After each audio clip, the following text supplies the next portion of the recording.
नमस्कार द्राक्ष बाजार बंधूंनो, मी विजय कुंभार तासगाव यश ॲग्रो लॅब. आज अत्यंत एका महत्त्वाच्या विषयावर आपण बोलण्याचा प्रयत्न करतोय, कारण आपण कमीत कमी खर्चात दर्जेदार उत्पादनासाठीची चळवळ चालवतोय. ह्या चळवळीतल्या अत्यंत महत्त्वाच्या किडींच्यासाठी आज आपला संवाद आहे. आणि ह्या किडी आपल्याला 15 जुलै ते 15 ऑगस्ट किंवा प्लस मायनस एखादा आठवडा ह्या दरम्यानच आपल्याला त्या चांगल्या कंट्रोल करायच्या आहेत. कारण ह्या किडींच्यासाठी आपला पुढं जाऊन मोठा पैसा खर्च होत असतो. त्या किडींचं कंट्रोल आपल्याला आत्ता करायचं आहे. म्हणजे ही जी आपली चळवळ आहे कमीत कमी खर्चात दर्जेदार उत्पादनासाठीची, त्या चळवळीतला हा अत्यंत महत्त्वाचा व्हिडिओ.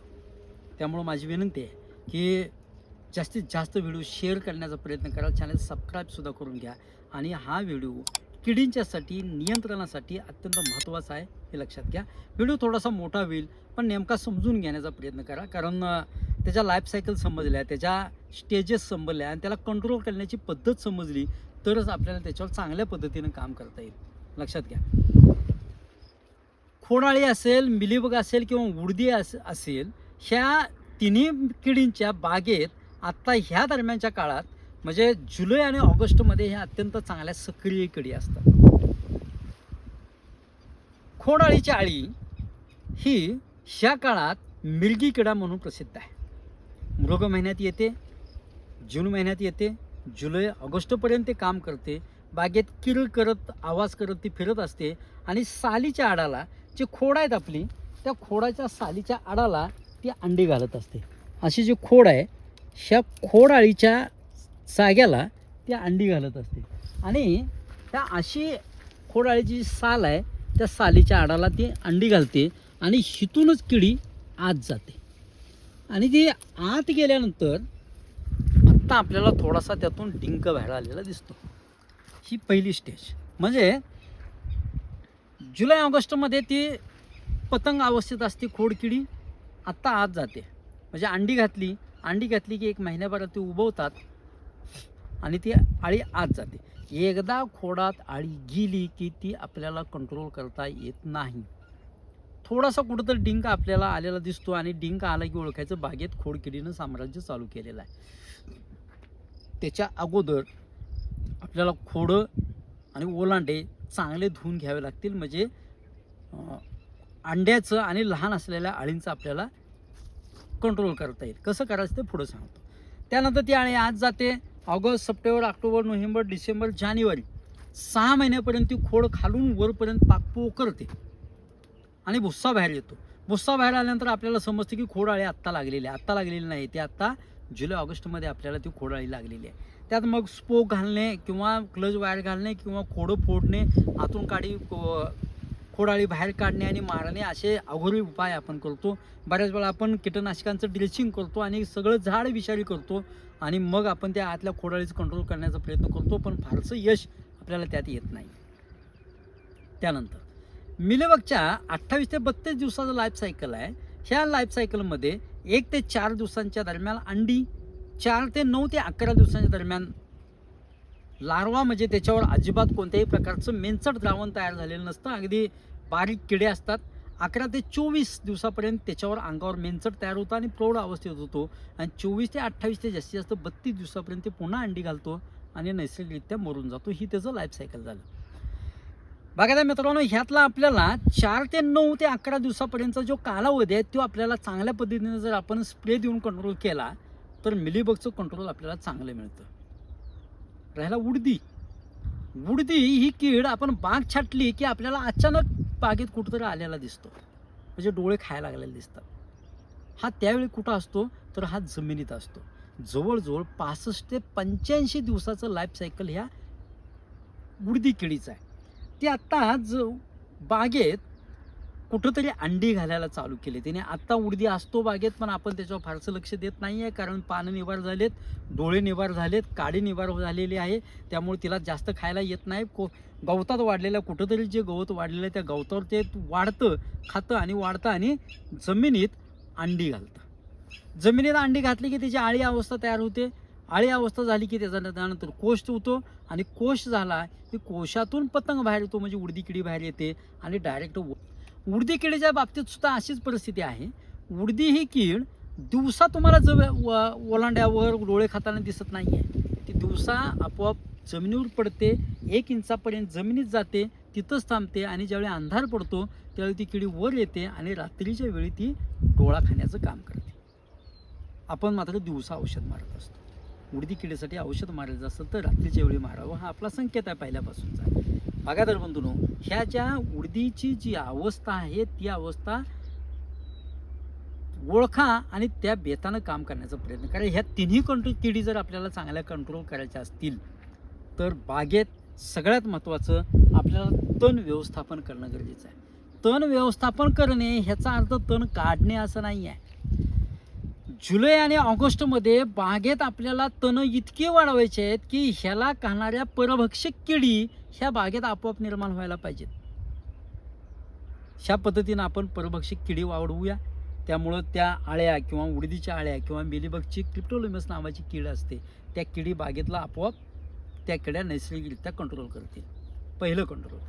दुसरं कंट्रोल आपल्याला केमिकल आणि जैविक ह्या दोन्ही पद्धतीने घ्यायचं आहे. म्हणजे बरोबर 7 दिवसांनी दर 7 दिवसांनी बागेची खोडं आणि ओलांडं ह्या काळात आपण धुतली गेली पाहिजेत. कोणत्याही साध्या कीटकनाशकानं धुतली तरी चालेल. आधी रोगार असेल, डेंटॉसो असेल, मेलॅथिओन असेल, क्युरॅक्रॉन असेल, जे युरोपला चालतंय ते बघा आणि त्या पद्धतीनं 50% क्लोरो घेतला तरी चालेल. खोडं आणि ओलांडं चांगल्या पद्धतीनं धुवून घ्या.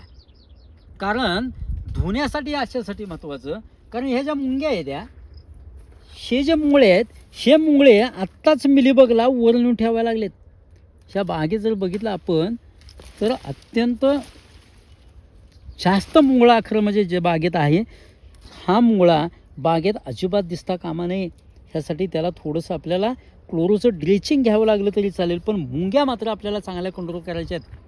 ह्या मुंग्या वर मिलीबगला त्याच्या पायाला मिलीबग धरतो, एकमेकाचे मित्र आहेत, वर जातात, जिथं जखम झालेली आहे त्या जखमेजवळ त्या येतात आणि तिथून जो रस बाहेर येतो तो रस ते खातात आणि रस खाल्ल्यानंतर जे चिकट द्रावण गोड तयार होतं ते खाण्यासाठी मुंगी मिलीबगला मदत करत असते. त्यामुळं मिंगी आणि मिलीबग हे जवळचे मित्र आहेत. आपल्याला मुंगी पहिल्यांदा चांगली कंट्रोल करायला लागली. यासाठी खोडा आणि ओलांडे आपल्याला चांगले धुवून घ्यायला लागतील. त्याचवेळी इथं जे आडाला जे सालीच्या आडाला जे अंडी घातलेली आहेत ती अंडीसुद्धा आपल्याला चांगली कंट्रोल करायला लागतील. तिथंच त्यांना मारून टाकावं लागेल किंवा आळी अवस्था आली असेल खोड आळीची तर तीसुद्धा आपल्याला कंट्रोल चांगली मिळेल. हे दर आठवड्यातून एकदा असं 4 वेळा जरी आपण काम केलं तर खूप चांगले रिझल्ट्स आपल्याला खोड आळी आणि मिलीबगसाठी मिळतात. फवारताना पानावर गेलं खोडं ओलांडं धुवून घेतलं तरीसुद्धा चालेल. ह्याच वेळी मात्र आपल्याला जमिनीतून एकरी 1 किलो बटलर द्यायचं आहे. बटलर अशासाठी द्यायचं, बटलर हा एक प्रकारचा एक जैविक कीड आहे, जिवंत आहे. तो जर आपण इलेक्ट्रॉनिक मायक्रोस्कोप खाली बघितलं तर ते वळवळतं, म्हणजे ते किडे आहेत. आणि ते किडे ज्यावेळी आपण जमिनीत सोडतो त्याला एक प्रकारचा निमॅटोड आहे, मित्र निमॅटोड आहे. तो जमिनीत गेला की तो जमिनीत कुठं आळी उडदीची किंवा हुमणी किंवा जे शत्रू कीड आहे तिला तो शोधतो आणि खातो. तो आंतरप्रवाही बटलर नाही. जमिनीत ठिबकमधून हितून पडल्यानंतर तिथं असेल आणि उडदीची किंवा हुमणीची आळी ह्या बाजूला असेल तर हा वाहत हितपर्यंत येतो. ज्या पद्धतीनं मुंगीला 3ऱ्या मजल्यावर समजतं की ह्या अमुक डब्यात गुळ आहे किंवा साखर आहे, तिथं येऊन ते खाते, त्या पद्धतीने त्या निमॅटोडला समजतं. कुत्र्याला जसा 20 मैलावरचा वास येतो तसं बटलरला समजतं की आपली जी आपल्याला खायला जे अन्न लागणार आहे ते किती फुटाच्या अंतरावर आहे. ते बटलरचं दुसरं वैशिष्ट्य असं आहे ते जमिनीत गेल्यानंतर आपोआप वाढतं, कारण ते रिप्रोडक्शन होतं. जोपर्यंत तुम्ही ॲसिडिक स्वरूपाचं कोणतंही खत किंवा कोणतेही कीटकनाशक बागेत सोडत नाही तोपर्यंत तो जमिनीत भरपूर वाढत असतो. त्यामुळं जमिनीतल्या ज्या आळ्या आहेत त्या सगळ्या शोधून खाण्याचं काम बटलर करतं. त्यातच उडदीची आळी त्याला सापडली किंवा ते त्याच्याकडे जातो आणि त्याला खाण्याचं काम करतो. आपोआप उडदीचं कंट्रोल आपल्याला मिळतं. बागायतदार बंधूंनो, बटलर एकरी 1 किलो ड्रीपमधून त्या काळात दिला तर तो जमिनीत वाढतो. त्यानंतर 6 महिन्यानंतर बटलर ड्रीपमधून दिला तरीसुद्धा चालेल. बटलर हा आपोआप जमिनीत वाढणारा आहे. आणि बटलरनं खोडं आणि ओलांडं सगळं धुवून घेतलं तरीसुद्धा आपल्याला ह्या उडदीचं आणि त्या असणाऱ्या आळ्यांचं मिलीबगचा अत्यंत चांगल्या पद्धतीने कंट्रोल मिळतं. एकदा जैविक आणि एकदा केमिकल रासायनिक कंट्रोल जर आपण घेतलं, असं 2 फवारण्या बटलरच्या आणि 2 फवारण्या आपण क्लोरोच्या अत्यंत स्वस्त क्लोरो किंवा रोगर एका वेळी घेतलं, त्यानं जर बागा धुवून घेतल्या ह्या काळात 2 वेळा, तर अत्यंत चांगलं रोग आणि किडीचे पुढं जाऊन जाणारा जो पैसा आहे तो पैसा आपला अत्यंत चांगल्या पद्धतीनं वाचतो. बागायतदार बंधूंनो, खर्च थोडासा त्या किडींसाठी आत्ता ह्या काळात थोडासा झाला तरी होऊ द्या, पण पुढं जाऊन जो मोठा खर्च आपला होणार आहे, मिलीबगमुळे ज्या अडचणी निर्माण होतात, माल जाणं न जाणं, ह्या अत्यंत चांगल्या पद्धतीचं कंट्रोल आपल्याला ह्या काळात मिळतात. बागायतदार बंधूंनो, व्हिडिओ थोडासा मोठा झाला आहे याची मला नेमकी कल्पना आहे, पण ह्या गोष्टी आपण नेमकेपणानं समजून घ्यायला पाहिजेत, तरच आपल्याला खर्च कमी आणि उत्पादन जास्त काढण्याच्या दिशेनं आपला प्रवास आहे असं मी म्हणेन. आत्ता 2 पैसे गेले तरी जाऊ द्या, पण जी स्टेज आहे ती स्टेज मात्र आपल्याला चांगली कंट्रोल करून घ्यायची आहे. म्हणजे पुढं जाऊन, म्हणजे एक जुनी म्हण आहे, प्रत्यक्ष युद्धात ज्यावेळी रक्त कमी सांडायचं असेल तर युद्धाच्या अगोदरची तयारी आपली चांगली पाहिजे, म्हणजे प्लॅनिंग आपलं चांगलं पाहिजे. यंदा नक्की चांगले पैसे, गेल्या वर्षीपेक्षा सुद्धा चांगले पैसे यंदा होतील, बागांना मालं चांगली येतील, वातावरणसुद्धा सुदैवानं चांगलं लागणार आहे, पाऊससुद्धा अपेक्षे इतका नक्की पाऊस येणार आहे, त्यामुळे पाणी कमी पडेल अशी सुद्धा अडचण येणार असं अजिबात वाटत नाही आहे. जुलैमध्ये पाऊस येईल, ऑगस्टमध्ये येईल, अवकाळी पडेल अशी सुद्धा यंदा शक्यता कमी आहे. आणि मालाचा दर्जा मात्र आपल्याला चांगला निर्माण करावा लागेल, कारण द्राक्षाचं उत्पादनसुद्धा वाढणार आहे. ज्याच्याकडे दर्जा चांगला आहे त्याच्या द्राक्षाला अत्यंत चांगलं गिराईक मिळेल. ममिफिकेशनला औषध नाही, मनी लांबण्यासाठी औषध नाही, गुळीगाडासाठी औषध नाही, ह्या ज्या गोष्टी आहेत त्या आपल्या मॅनेजमेंटमधून करायच्या आहेत. बागायतदार आपण ह्या सगळ्या गोष्टीसाठी ॲप दिले, यश ॲग्रो ॲप. द्राक्षासाठीचं आपण ॲप दिले, सगळ्या पिकांसाठी आहे, पण द्राक्षासाठी विशेष करून आपण त्याच्यावर काम करतोय. माझी विनंती आपल्याला ह्या सगळ्या गोष्टी आपल्या ॲपमधून मिळतील. बागायतदार कमीत कमी खर्चातच दर्जेदार उत्पादन काढण्याचा प्रयत्न करा. बागायतदार अजून एक गोष्ट विशेष करून तुम्हाला मी सांगतो, हा जो संवाद आपण साधतोय, ह्या संवादातल्या सगळ्या गोष्टी बागेत इम्प्लिमेंटेशन करायला पाहिजेत अशातला भाग अजिबात नाही आहे. समजा आपल्याला कंट्रोल चांगलं मिळत असेल तर वेगळे स्प्रे जास्त मी सांगितलं तर म्हणून घेऊ नका. बागेत थ्रिप्स नाही आहे, पण मी थ्रिप्सचा स्प्रे व्हिडिओ केला आहे, थ्रिप्सचा स्प्रे घेऊ नका. बागेत मिलीबग कुठंही दिसत नाही आहे, स्प्रे घेऊ नका, आवश्यकता नाही आहे. एखादा स्प्रे घेतला तरी सुद्धा बास आहे. डावणी बागेचा मी डावणीचे स्प्रे घ्यायला सांगितले, बागेत डावणी अजिबात नाही, स्प्रे घेऊ नका, आवश्यकता अजिबात नाही. गरजे इतकाच खर्च करण्याचा प्रयत्न करा आणि त्यासाठी बाग शिकावी लागेल. आपण प्रशिक्षणसुद्धा ह्यात देतोय. बागायतदार बंधूंनो, कमीत कमी खर्चात दर्जेदार उत्पादन काढण्याचा नेमका प्रयत्न करा आणि आपल्या आर्थिक परिस्थिती सुधारा. धन्यवाद.